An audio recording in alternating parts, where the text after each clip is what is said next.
Salut à tous. Nous essayons aujourd'hui la gamme BMW K1600. Il s'agit du fleuron routier de BMW évidemment, mais du fleuron mécanique, pas du fleuron des ventes qui est plutôt la 1250 RT. Et si je nomme cette machine, c'est aussi parce que les nouvelles K1600 vont hériter de pas mal de dispositifs présents sur cette 1250 RT. À savoir, pour commencer, l'optique. Alors la technologie optique, c'est pas évidemment la même, avec ce feu central adaptatif donc qui va orienter son faisceau suivant l'angle de la machine. On a également la signature lumineuse BMW qu'on voit bien là sur les machines, qui est reprise de la RT également. Et puis on va surtout avoir ce tout nouveau tableau de bord, qui vient donc aussi de la RT, ce très grand écran TFT, plein d'indications. Ça va être très pratique pour avoir un maximum de contrôle des différents paramètres de la machine, et Dieu sait s'il y en a. Et puis autre élément important, on a ici, alors il faut soulever la bulle, parce que sinon on ne peut pas y avoir accès, donc ça vient complètement protéger en fait l'accès à ce petit coffre. On a ici un élément qui reçoit un téléphone portable, qui peut le recharger, qui est ventilé, complètement étanche. Donc ça c'est pas mal trouvé de la part de BMW. Il y a eu pas mal d'autres rangements comme ça, notamment sur les GT et sur la GTL, de part et d'autre. Il y en a un petit peu moins sur le bagger forcément.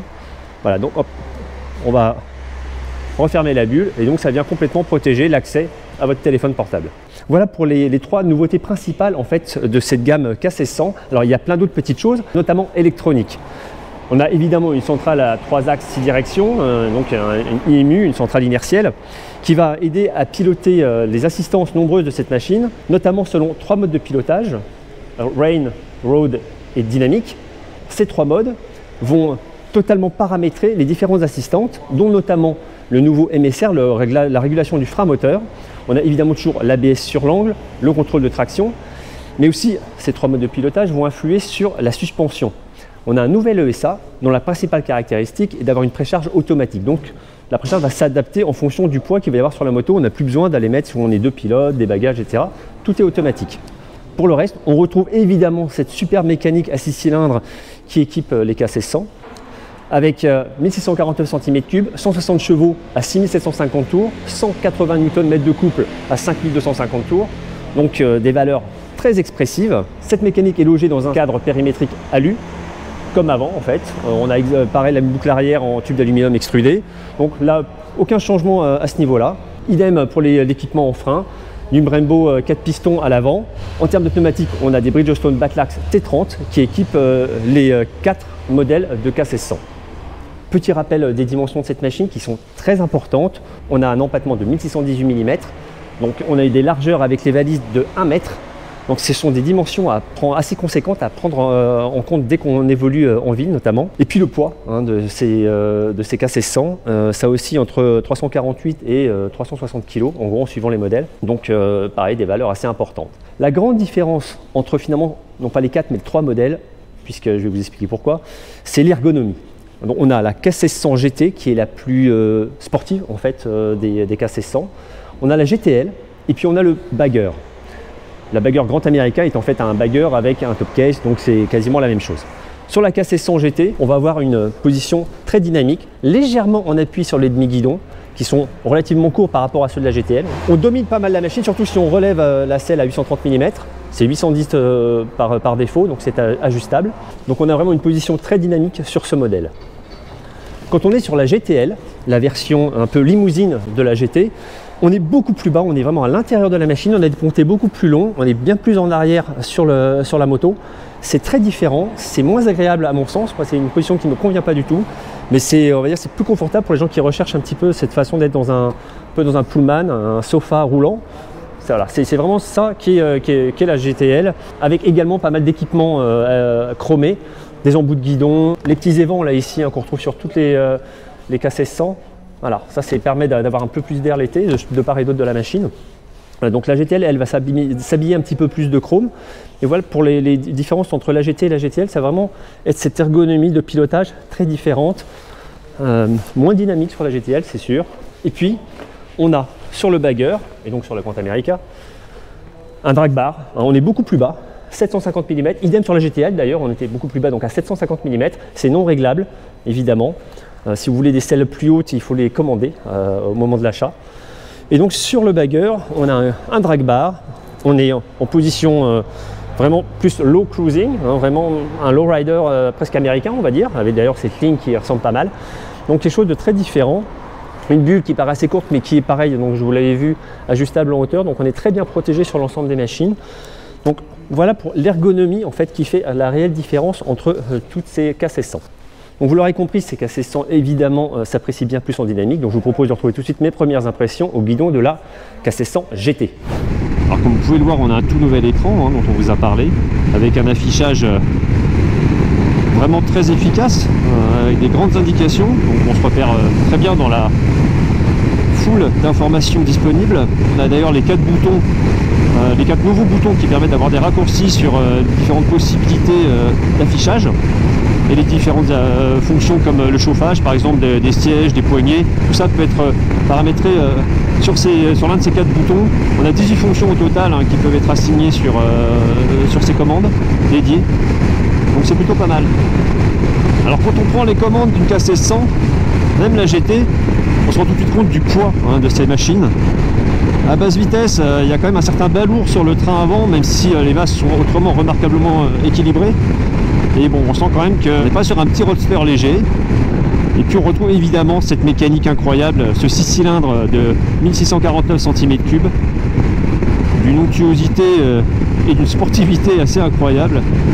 Dès qu'on tourne la poignée, ça reprend tout de suite avec aucune vibration et un couple omniprésent, 180 Nm hein, à 5250 tours, mais déjà bien assez avant pour relancer la machine.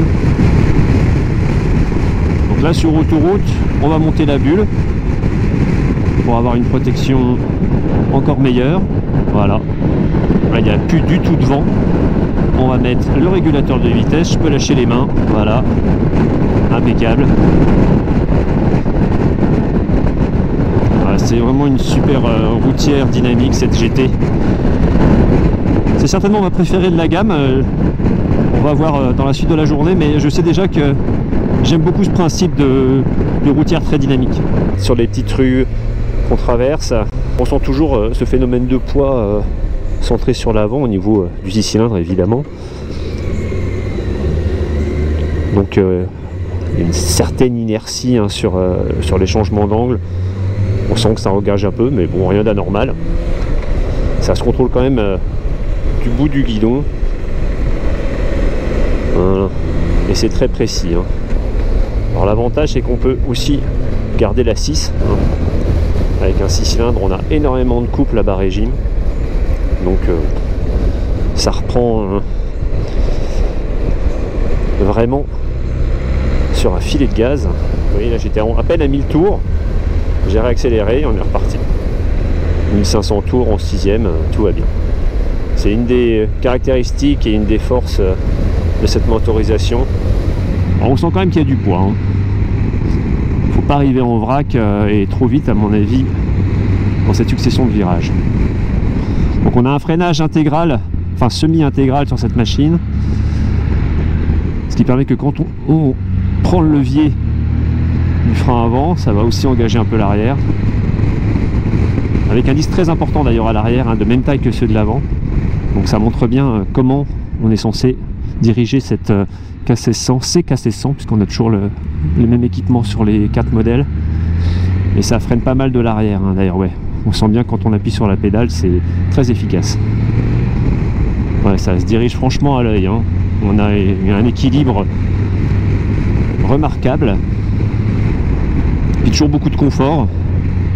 Je suis en mode dynamique, donc on a quand même des réactions à la poignée qui sont bien plus franches.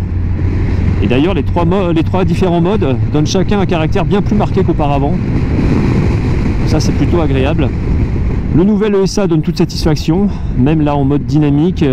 On peut choisir également de repasser en mode route si on veut la partie suspension, même si on garde le mode de pilotage dynamique pour le reste. Et même comme ça, on a beaucoup de confort, hein. C'est très bien suspendu, mais ça reste plus propice à un rythme sportif. Alors également sur ces machines, on a le Quick Shifter Pro.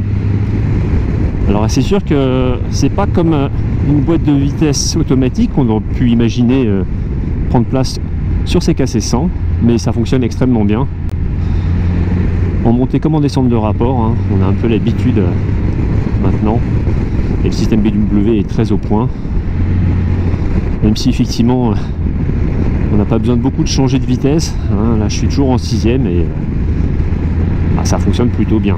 Mais si on veut plus de dynamique, forcément on peut rentrer de rapport. Et là les accélérations sont carrément plus franches. Voilà. Un coup de 4. En fait dès qu'on passe les 4000 tours, le 6 cylindres se réveille très franchement et ça dépote pas mal, hein. Un petit tour sur la GTL pour voir les différences à son guidon. C'est vrai que c'est une position que j'aime moins. Alors on a des demi-guidons qui sont beaucoup plus longs. On a une position qui est beaucoup plus routière, limousine on va dire. C'est pour un pilotage plus détendu normalement. Ici on est sur une section qui roule bien, qui est un peu sinueuse, donc on peut un peu s'amuser. Les repose-pieds frottent relativement vite, hein, sur ces machines quand même.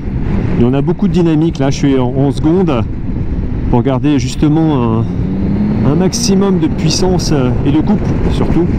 Là on voit bien qu'il y a du potentiel quand on commence à taper un peu dans les rapports. Il y a beaucoup d'agréments. Dès que ça va un peu vite, on voit bien que la machine est très équilibrée. Il n'y a qu'à basse vitesse où on apprécie un petit peu moins. Ça reste très efficace. Il y a vraiment moyen de s'amuser. Et le tout avec une super protection.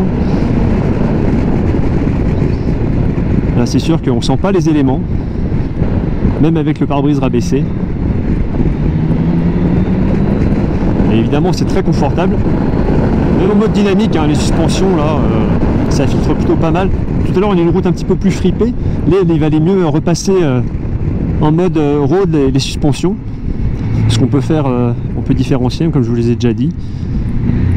Et voilà, donc moi, la GTL me convient pas trop en ergonomie, mais sinon on est évidemment très bien dessus. Je préfère les sensations au guidon de la GT. On a une sensation d'inertie un petit peu moindre, c'est plus près du sol, même si ça change pas beaucoup dans l'absolu, mais on a vraiment cette impression. Et puis maintenant, évidemment, pour terminer, un petit tour en bagueur, parce que vous allez voir, ça vaut vraiment. Donc une position bien plus décontractée au guidon de cette K16 version bagueur, largement surbaissée. D'ailleurs, il faut faire attention à la garde au sol, hein, qui est bien plus réduite que sur la version GT et GTL. Mais néanmoins, je trouve que cette répartition des masses plus basse apporte un agrément très différent. C'est plus homogène, on va dire, à basse vitesse. Et puis, ça s'emmène très bien sur route. On fera donc attention à ne pas arriver trop vite en virage, c'est tout. Mais là, pour le coup, on aurait bien aimé avoir une boîte automatique sur celle-ci, vraiment davantage. D'autant que BMW propose des platines repose-pieds avancées. Mais par contre, il n'y a pas de commande à ce niveau-là. Donc, il faut revenir en arrière si on veut changer de vitesse ou freiner de l'arrière. Ça, c'est un peu dommage finalement, parce que on aurait bien aimé avoir un concept global. C'est vrai qu'une boîte automatique là-dessus serait quand même pas mal. Sinon, après, on retrouve les caractéristiques communes au K16. Hein. Ce 6 cylindres vraiment très onctueux, beaucoup d'agréments, de feutrés, et en même temps beaucoup de force. Là en mode dynamique, ça repart sur les intermédiaires à 3000 tours très correctement, puis au-delà ça n'en finit plus. Donc on a une grande sportivité, c'est un peu moins généralement équilibré qu'une Goldwing, il faut reconnaître, hein. Et puis il n'y a pas cette douceur optimale du 6 cylindres à plat. C'est autre chose, mais c'est vraiment très agréable. La version allemande du concept Lowrider, c'est assez convaincant quand même.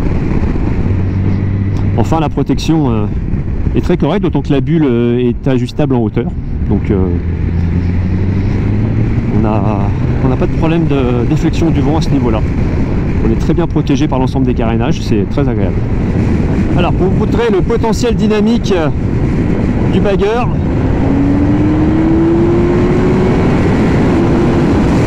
c'est très impressionnant, hein. Quand on tord la poignée vers 5000 tours en troisième, vous voyez, ça file. Il y a quand même de quoi s'amuser au guidon, tant en couple qu'en puissance. Alors, à bas régime, on a l'impression que ça reprend un petit peu moins bien qu'avant. Et par contre, des 3000-3500 tours sur les intermédiaires, ça ça redépote vraiment très sévèrement. Surtout, on a toujours du couple un peu partout. Donc, même chargé, même avec le poids de cette machine, on n'est vraiment pas embêté en dynamique. Donc, comme vous pouvez le voir, des machines qui sont très différentes, mais qui ont chacune une personnalité vraiment attachante et très expressive. On a une GT Sport, ou plutôt une Sport GT en fait, on va dire K1600 là, avec laquelle on peut vraiment rouler vite à son guidon. Une ergonomie qui pour moi est vraiment faite pour le voyage rapide. C'est très convaincant. La GTL ravira plus ceux qui sont à la recherche de confort. Le bagger, je trouve qu'il a une esthétique assez extraordinaire. C'est assez improbable en fait de trouver une moto comme ça chez BMW. Une bagger également qui possède une garde au sol en fait comparable à la GT ou la GTL. Contrairement à ce qu'on pourrait penser, c'est vrai qu'elle est très basse. Au départ, je pensais qu'on avait moins de garde au sol, mais en fait non. On a ces marchepieds qui sont disponibles en option sur cette machine, qui vont toucher la route un petit peu avant les repose-pieds, mais sinon la garde au sol est quasiment la même. La GT on a peut-être un petit peu plus avec des débattements de suspension qui sont un peu supérieurs à celles de la bagger. Pour terminer, les prix de ces véhicules oscillent entre 27 440 pour la GT à 30 900 pour la bagger version Grand America. Ce sont des tarifs assez élevés. Si la K1600 GT n'a finalement pas énormément de concurrence à son niveau, avec ce 6 cylindres en ligne très performant, quand on part sur le bagger, on pourra quand même se demander si une Goldwing ne pourrait pas non plus faire l'affaire, puisqu'on a des tarifs similaires et le 6 cylindres à plat de la Honda est quand même beaucoup plus feutré. C'est moins puissant évidemment, mais on a un équilibre général et une homogénéité de la machine qui est quand même assez rare. Donc voilà, au moment de signer le chèque, il faudra quand même bien se poser la question. Merci de nous avoir suivis sur cet essai. N'oubliez pas de vous abonner à la chaîne YouTube et à très bientôt pour un nouveau test.